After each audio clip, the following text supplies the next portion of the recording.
Famille, justice, enfance. Bonjour et bienvenue dans ce nouvel épisode de Famille, Justice, Enfance, un nouveau direct depuis Coulommiers-Chamiers avec Jennifer Martin. Jennifer Martin que vous connaissez tous maintenant, vous avez appris à la connaître. Jennifer, bonjour, ça va ? Bonsoir Stéphane, bonsoir, oui, ça bonsoir. va, merci. Bon, écoute, je suis content que tu reviennes nous voir. Ce soir, nous allons faire une émission qui s'appelle L'autre PN, l'autre pervers narcissique, qui est un sujet que nous avons effleuré il y a quelques semaines, que nous allons approfondir aujourd'hui, qui passionne les gens. Mais bon, avant, dans les actualités, je voulais vous dire que la liste aux européennes, ça y est, se lance. Il faut aller sur défendre les enfants, défendre-les-enfants avec un s.fr. Vous aurez les plaquettes de communication, le programme de 10 pages qui est assez conséquent mais qui est intéressant. Nous comptons sur vous et nous vous en reparlerons à l'avenir. Alors, revenons à nos pervers narcissiques. On va commencer là, effectivement, par faire un petit peu d'historique, d'origine, un peu de sociologie. Effectivement, pervers narcissique est arrivé dans le monde de la psychanalyse et de la psychiatrie il y a un certain temps, mais est arrivé en France, dans notre monde français, il y a une quinzaine d'années seulement, je crois. Alors, un peu plus. Un peu plus ? Un peu plus que ça. D'accord. On peut noter, bon, la perversion déjà, c'était déjà bien évoqué par Freud, début du siècle dernier. Voilà, dans différents topics sur ces questions de narcissisme également, mais cette notion de perversion narcissique, à proprement parler, elle est attribuée à un psychiatre français, psychanalyste, qui se nomme Paul-Claude Racamier, qui a écrit donc un livre, le titre « Les perversions narcissiques ». D'accord. Et où il décrit... C'était vers quand, ça ? Dans les années 90, il me semble. 1990 Perversion narcissique, oui, tout à fait. Où il définit, en fait, la perversion narcissique. Je crois qu'il en parle d'ailleurs plutôt sur l'aspect institutionnel par rapport à ce qui a pu être observé dans les institutions, les patients qu'ils ont pu recevoir. Et il parle d'une organisation durable ou transitoire, qui va être caractérisée par le besoin de la personne, sa capacité et son plaisir, le plaisir qu'elle va ressentir à se mettre à l'abri de ses propres conflits à elle, en particulier du conflit du deuil. D'accord. En faisant en utilisant en fait un objet manipulé auquel elle va envoyer du coup ses conflits internes. D'accord. Donc c'est projeter sur autrui, se débarrasser de son petit fardeau intérieur. Il y a ça aussi. Tout à fait, okay. Tout à fait. Avec également donc une notion d'objectivation un petit peu de la personne, c'est-à-dire que la personne n'est plus un humain, mais un objet qu'on va utiliser pour se débarrasser de ses conflits. Ça, c'est une technique de manipulation qui est très répandue. Ça, en fait, on accole une étiquette déshumanisante à un humain ou à un groupe d'êtres humains, ce qui après nous autorise à les déshumaniser, à les traiter, à se comporter avec eux de manière non humaine, en fait. C'est ça ? Alors, oui, Ça en fait partie dans le processus, peut-être, d'accord ? Oui, ouais. Tout à fait, tout à fait. Alors c'est étonnant parce que 1990 c'est assez récent. Moi je pensais qu'on était allé travailler sur le narcissisme et ses perversions un peu plus avant. Mais il y a eu cet ouvrage, je crois, qui a fait date, dont on a parlé auparavant. C'est « Les manipulateurs sont parmi nous. Qui sont-ils ? Comment s'en protéger ?» Il y en a qui ont eu des petits nains, après il y en a qui ont eu des manipulateurs. Enfin disons, ça a fait, c'est Isabelle Nazarega, je crois, ça a fait un grand effet dans la société. C'est vers quelle année, ça ? Je crois qu'on est dans les années 2000, peut-être. Par là ? Je crois. Les années 2000, par là ? Je crois. Et c'est ça vraiment qui a marqué les gens. Alors, la notion de manipulation, oui, ça a commencé à vraiment être, en tout cas dans ce dont je me souviens aussi, puisque les manipulateurs sont parmi nous, effectivement, il y en a, il ne faut pas se leurrer, on a tous croisé quelques-uns, parfois à nos dépens, dans le monde professionnel et dans le monde familial. Je crois que c'est vraiment cet ouvrage qui est allé dans la société et qui a marqué l'esprit des gens. Oui, tout à fait, tout à fait. Alors en plus... Je crois bien que donc il y a aussi un questionnaire dans ce livre dans lequel elle parle de plusieurs signes en fait où les personnes peuvent cocher et donc voir si effectivement les personnes auxquelles elle pense regroupent un certain nombre de signes pour pouvoir dire si la personne est manipulateur ou pas. D'accord. Et après, il y a eu un petit que sais-je, m'avais dit, il y a eu quelque chose. Alors là, on est plutôt du côté, donc on est chez un psychiatre qui est toujours en vie, qui a son cabinet, Alberto Heger, qui a écrit le que sais-je, donc chez PUF sur les pervers narcissiques en 2017. Aujourd'hui, on trouve un certain nombre de livres sur les pervers narcissiques. Et c'est à relever, comme me le disait très justement ma collègue donc sur la première émission, qu'en fait, Pauline Bonamy, tout à fait, qu'en fait, il n'y a pas de définition de sémiologie d'une personnalité pervers narcissique. On a un trouble de la personnalité narcissique, un type de personnalité donc narcissique, mais pas, ça n'a pas d'entité propre, en tout cas relevée définie dans des manuels comme le DSM-5 par exemple, qui est une référence en matière de sémiologie psychiatrique. Ouais, effectivement, la littérature est très récente, comme on vient de le voir, même si, bon, on est approximatif, c'est pas dramatique, mais bon, on voit que fin XXe siècle, on commence à l'évoquer. Les ouvrages qui vraiment font de la publication et de l'audience sont au début du XXIe, et visiblement, l'arrivée massive des divers ouvrages date, on va dire, il y a une grosse dizaine d'années, une quinzaine d'années, où là, vraiment, le sujet revient souvent sur la table et rentre dans la conversation habituelle contemporaine, en fait. Il fait partie du langage commun, mais de manière extrêmement récente. Oui. Ah, oui, récente, oui, ça fait pas. Alors, Freud avait parlé de perversion, bien sûr. En développant, du coup, ces topiques, et il n'est pas le seul d'ailleurs.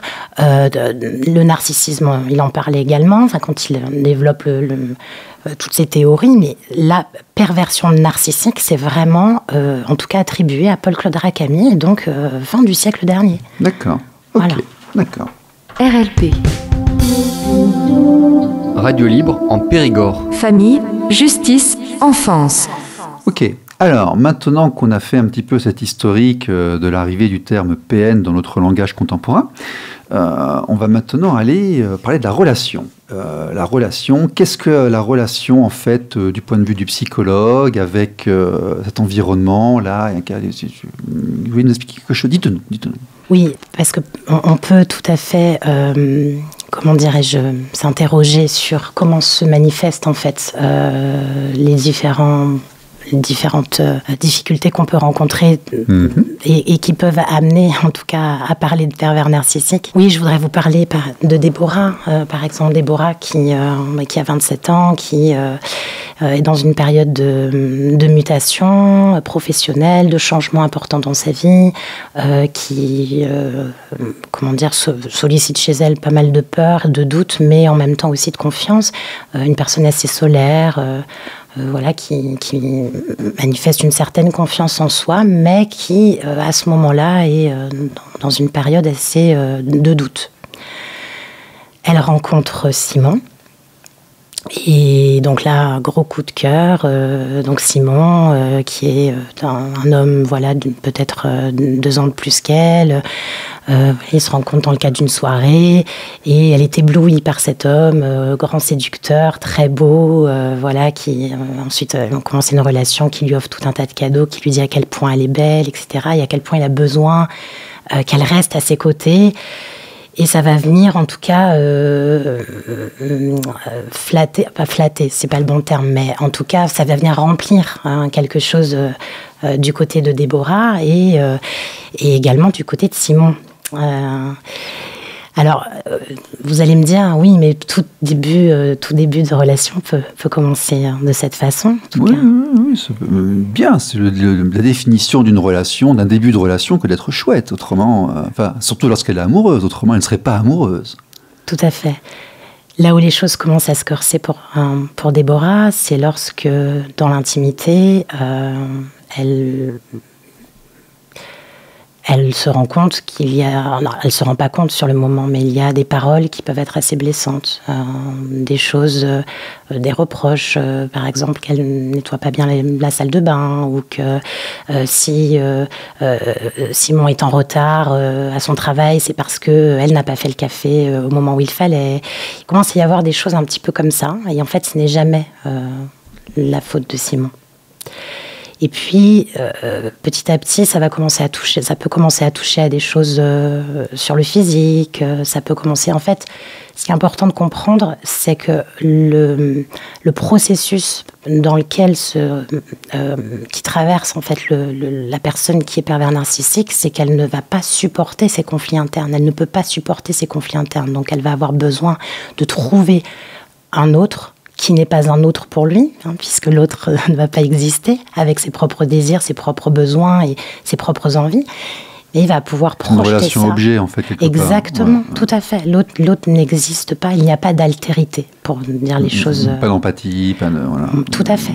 Et donc l'autre, non, ne souffre pas. Donc forcément, celui qui se retrouve avec cette forme de patate chaude un peu, ne comprend pas ce qui se passe. Parce que ça ne lui appartient pas, elle se retrouve avec... Non, puis un être humain normal a de l'empathie. Donc on a du mal à imaginer de tomber sur quelqu'un qui n'en a pas. C'est déjà, dès le départ, il faut s'en rendre compte. Tout à fait, tout à fait. On ne rentre pas dans une relation en se disant que ça peut être comme ça. Il y a quelque chose d'incompréhensible et de sidérant même parfois. Face à certaines réactions. Parce que c'est ça aussi, c'est que du coup, il y a une forme de sidération dans la relation. Voilà, comment tu peux me dire une chose comme ça? Mais ça paraît tellement dit de façon tellement évidente et affirmée qu'il y a quelque chose qui peut s'installer dans le processus d'acceptation de la victime du pervers narcissique. Ah, c'est ça qui est le plus horrible en fait, c'est de voir des gens qui acceptent les misères qu'on leur donne et qu'elles sont en train de souffrir et qui ne se rebellent pas contre. Ouais, ça c'est un processus. Et pour Déborah, ça se passe comment alors ? Alors, Déborah, du coup, alors bon, je ne vais pas trop rentrer dans les détails, mais Déborah... Parce que vous la connaissez, je suppose. Oui. Vous avez changé le prénom, mais vous la connaissez. Oui, tout à fait. Oui, c'est un carrière, Déborah. Mais donc, Déborah, petit à petit, alors ce qui se passe, c'est qu'elle commence à fumer de plus en plus. Elle se rend compte qu'elle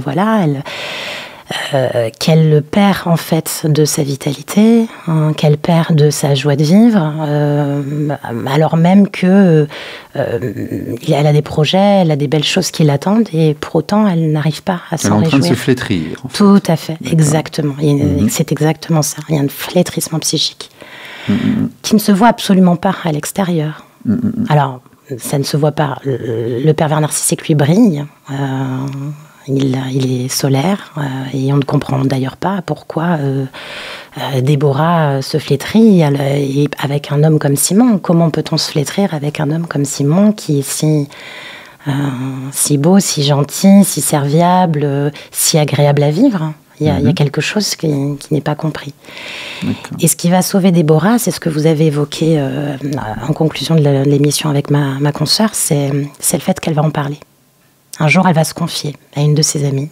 Elle va dire c'est pas normal, il y a quelque chose elle va se confier sur quelque chose que Simon lui a dit. Et son amie lui dit, mais est-ce que tu te rends compte, Déborah, ce n'est pas normal dans une relation amoureuse qu'un homme qui t'aime et qui te respecte te dise quelque chose comme ça. Donc, par exemple, qu'est-ce qu'il a pu lui dire? Est-ce que tu crois que, de toute façon, ne t'avise jamais de me quitter parce qu'avec un corps pareil, tu ne pourras jamais retrouver personne? Ouais, bon. On pourrait dire c'est une espèce de jalousie mal tournée, mais si elle a la répétition, c'est embêtant, en fait. C'est bien le problème, c'est que c'est la répétition et que il y a quelque chose qui vient faire perdre le discernement. Oui, parce que c'est un truc stupide à dire, en fait, quelque part. Il s'insulte lui-même en disant ça, puisqu'elle est avec lui, donc quelque part en train de s'insulter, donc on peut se dire il est jaloux, il essaie de la retenir, mais... Mais c'est la mise en place de l'emprise. Oui, c'est-à-dire que petit à petit, le pervers narcissique, ces phénomènes-là, ce processus-là va faire que la personne va perdre son discernement. Voilà, c'est le mot que je cherchais, emprise. Emprise qui a tellement d'importance dans tellement d'environnements différents, y compris dans... Oui, tout à fait, l'emprise. Quand on a une emprise sur quelqu'un, quelqu'un, et comment on se rend compte qu'on est sous l'effet d'une emprise destructrice. Comment on en parle, c'est ça? Alors là, oui, c'est ce qui va... En fait, il va y avoir à un moment donné un doute, c'est-à-dire un doute, quelqu'un qui va renvoyer, mais est-ce que tu te rends compte? Mais Déborah, qu'est-ce qui se passe? Qu'est-ce qui se passe? Tu étais joyeuse, tu étais lumineuse, tu as perdu tout ça, qu'est-ce qui se passe? Alors, ça peut prendre longtemps de se rendre compte. Tout dépend effectivement des situations dans lesquelles on se trouve, parce que quelque chose dont nous n'avons pas forcément parlé non plus, c'est que dans le processus manipulatoire, il y a aussi le fait d'éloigner, d'isoler au maximum la personne, la victime. C'est-à-dire, d'un coup, ta meilleure amie, mais attends, c'est ta meilleure amie, mais moi je l'ai entendu dire des choses sur toi, comment tu peux avoir confiance en elle, Et la personne, en fait, petit à petit perd son discernement et va commencer à s'isoler. Moi, je me souviens avoir rencontré un couple où une des deux personnes était allée dans cette espèce d'emprise jusqu'à accepter de changer son prénom. C'est-à-dire qu'en fait, elle avait carrément été renommée. Son nom, son prénom n'était pas celui de naissance, son prénom d'usage dans cette relation amoureuse, dans laquelle elle se sacrifiait complètement d'ailleurs, elle avait accepté qu'il l'appelle différemment. Et auprès de tout le monde, elle était devenue ce nouveau prénom. Ça peut aller loin quand même, hein, ça va très très loin. Hein. Oui, effectivement. Et ça peut être très compliqué. Ensuite, c'est un long travail de reconstruction psychique, en fait. Elle a mis des années. Après, elle s'est séparée, elle est redevenue son nom, donc son prénom usuel de naissance, et c'est devenu effectivement une autre personne. On l'a vraiment vu, nous, en 10 ans, se transformer complètement. Mais effectivement, l'emprise peut aller jusqu'à abandonner même son nom de naissance. C'est fou quand même. Ah, oui. Oui, parce que là, on est clairement dans une perte de repères. De réécriture d'identité. D'identité, tout à fait. D'accord. C'est exactement ça. D'accord. Ok. Bon, alors, on a discuté un petit peu avant, comme ça on a dégrossi un petit peu, vous m'aviez dit que dans Pervers narcissique, il y avait narcissisme et il y avait Narcisse. Oui, alors... Effectivement, quand on parle de Narcisse, on parle de ce mythe qui a été décrit dans les Métamorphoses d'Ovide. Donc ça a 2000 ans, presque. Oui. Voilà. Comme quoi, c'est pas récent. La littérature est récente, mais quelque part, les racines... Enfin, je veux dire, le PN n'a pas attendu qu'on l'écrive et qu'on le décrive pour exister. Alors... Perversion narcissique, je reviens encore là-dessus, ce concept-là, et tant d'autres qu'on peut, on peut remercier Paul-Claude Racamier. Mais le concept, la notion de narcissisme, non. Oui, bien sûr que. Mais il y avait des PN avant qu'on les appelle PN, je veux dire. C'est pas parce que tout d'un coup, Paul Racamier a dit que ce trouble existait, que les personnes affectées de ce trouble, de ce comportement, n'existaient pas auparavant. Vous voyez ce que je veux dire? Il y a 2000 ans, il y en avait peut-être déjà, c'est juste qu'ils n'avaient pas étiquette sur le front, c'est tout. Bon. Oui, alors, pour parler du coup de Narcisse, puisque donc Narcisse, comme vous l'évoquez très bien la première fois, donc c'était un homme qui était donc très beau. Tout le monde était un peu à ses pieds. Il avait une grande beauté, un grand charme. Il était aussi très fier. Et donc il repoussait ses prétendants et ses prétendantes jusqu'au jour. Donc c'est un chasseur. Et puis un jour il va s'abreuver à la source et là il voit son reflet. Et donc il tombe amoureux de son reflet qu'il passe des jours et des jours à contempler jusqu'à en dépérir en fait, parce qu'il voulait attraper sa propre image. Évidemment, ce n'était pas possible, et donc il est allé jusqu'à en mourir. Donc ça, voilà, c'est le mythe. Ce qui est intéressant, donc ça a été du coup utilisé dans la question du narcissisme primaire, narcissisme secondaire, donc le fait que le narcissisme c'est l'amour de soi et qu'on commence par ça pour pouvoir ensuite donner de l'amour à l'extérieur, un autre objet, un objet en tout cas extérieur à soi. Et ce qui est intéressant à voir, c'est que, en fait, sur ce mythe-là, on peut aussi le voir d'une autre façon, parce que En fait, dans ce mythe, Narcisse meurt de l'amour qu'il a pour lui-même, de sa propre image. Donc, c'est quelque chose qui le perd. Une autre façon de voir les choses, ça peut être de voir cette mort comme une mort symbolique. C'est-à-dire que Narcisse, en fait, en tombant dans l'eau et en se perdant en voulant attraper son reflet, finalement meurt d'une mort symbolique pour pouvoir ensuite faire fleurir son moi authentique, puisque dans le mythe, en lieu et place de l'endroit où son corps a été retrouvé, ce sont des narcisses qui ont poussé. Et donc le narcisse, une belle fleur, qui est une fleur de printemps. Et c'est intéressant aussi de regarder le mythe de cette façon. C'est que donne naissance à quelque chose. Oui. Tout à fait. Et que lorsqu'on accompagne, ce qui est mon cas, des personnes qui sont passées, comme Déborah, par des relations toxiques, c'est intéressant de voir que c'est aussi ça qui peut amener à se connecter et à retrouver son moi authentique. On parle d'identité, pour le coup. Ça peut prendre beaucoup de temps, mais c'est vraiment de pouvoir comprendre comment j'ai pu, qu'est-ce qui était là en moi aussi pour vivre ça. Mais donc ne pas hésiter, si on n'est pas sûr, à aller, on le dira jamais assez, aller voir une professionnelle, tout simplement. Voilà, notamment pour en parler, pour en discuter, pour se libérer, pour savoir si c'est normal, pour se sentir mieux, pour se rééquilibrer intérieurement, pour avoir une écoute. Tout à fait. À partir du moment où je me sens en souffrance et où on a, bien sûr, la vie est remplie d'adversités, remplie d'épreuves. Ça, c'est la vie. Ça, voilà. Mais quand ça devient anormal. Des doutes. Voilà. Des doutes sur la normalité de la chose, tout à fait. Ouais. Est-ce que c'est normal? Est-ce que là, dans cette relation, c'est normal Est-ce que mon intérieur réagit correctement? Ou est-ce que je ne pourrais pas réagir mieux intérieurement, etc. Voilà. Oui, alors, sachant qu'en plus, la relation amoureuse, c'est l'objet aussi, enfin, c'est le lieu, du coup, de la réédition de nos rapports avec nos parents, et notamment la mère. Le PN est très utilisé, instrumentalisé, voire dans la relation amoureuse, mais on le rencontre au travail. Hein. Moi, je suis quasiment convaincu que j'ai rencontré dans une autre société en Île-de-France quelqu'un qui se rapprochait beaucoup de ça, mais on en trouve aussi en monde professionnel. Hein. Il n'y a pas que dans la relation amoureuse. Hein. Tout à fait, tout à fait. Et très généralement, ce sont des gens qui ne sont pas productifs. Ce ne sont pas des gens qui créent, ce ne sont pas des gens qui produisent, ce sont des gens qui viennent licencier, qui restructurer, qui ont un rôle presque parasitaire dans la société et qui font beaucoup, qui prennent un plaisir, parfois d'ailleurs, à laisser les autres bosser pour rien. Mais on en trouve dans le monde professionnel aussi. Oui. Alors, c'est une façon d'être en relation. Enfin, oui. Oui. Là, on parlait de relations amoureuses parce que c'était le cas de Déborah, oui. Mais effectivement, quand j'ai une personne, par exemple, qui vient pour un burn-out, c'est quelque chose que je vais demander à les collègues. Parce que la relation amoureuse, parfois, elle est volontaire.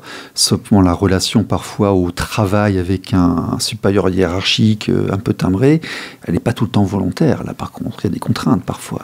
Oui, tout à fait.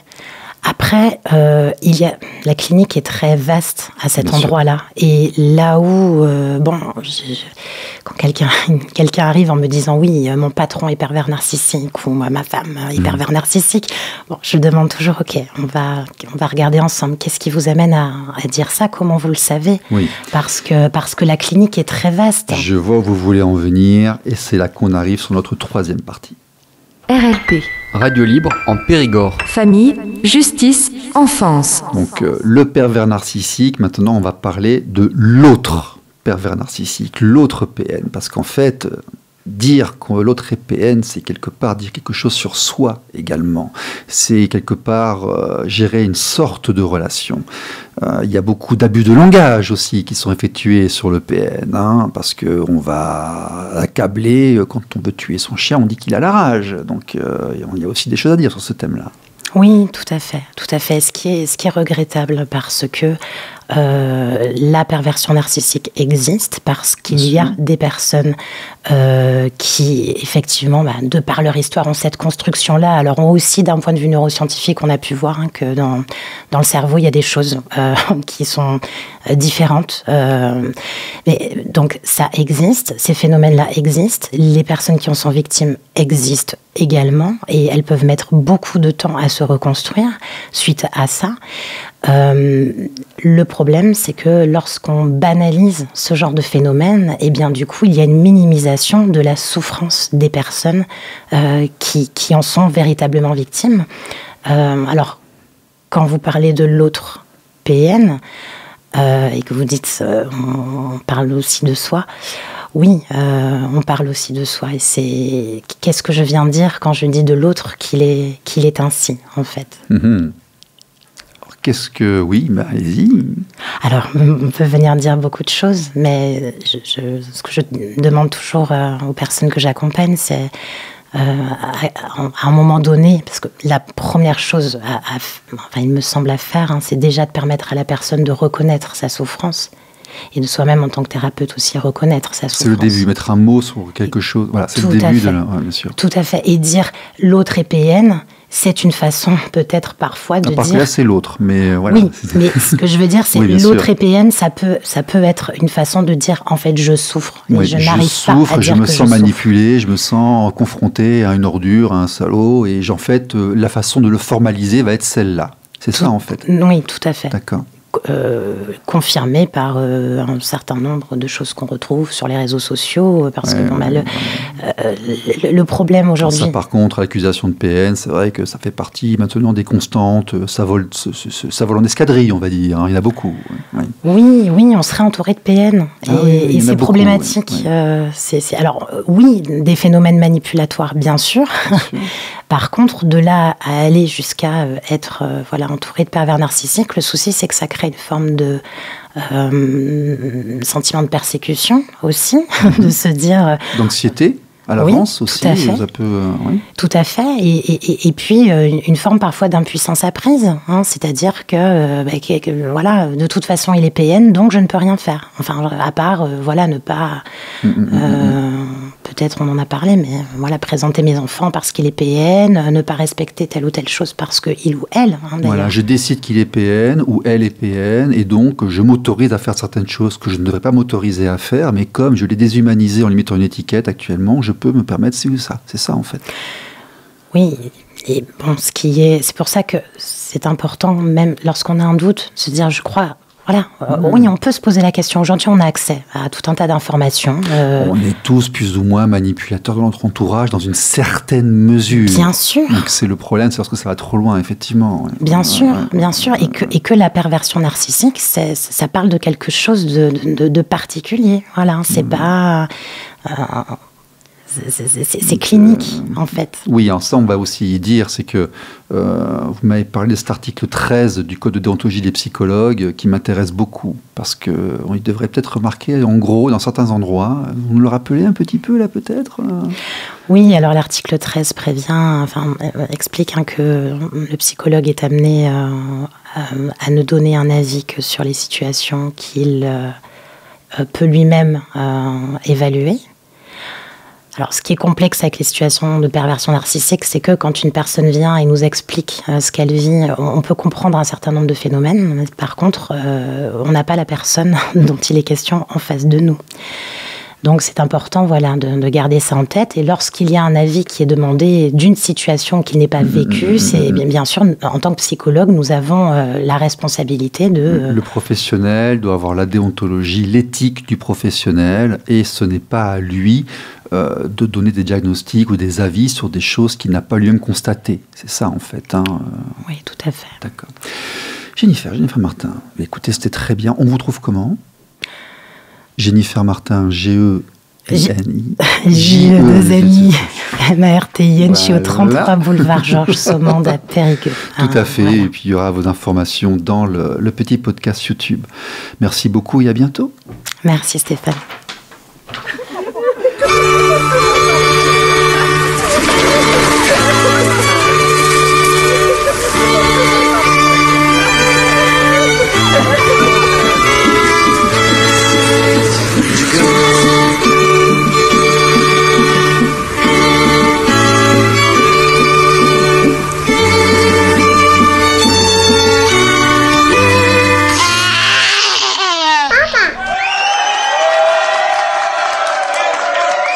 famille, justice, enfance.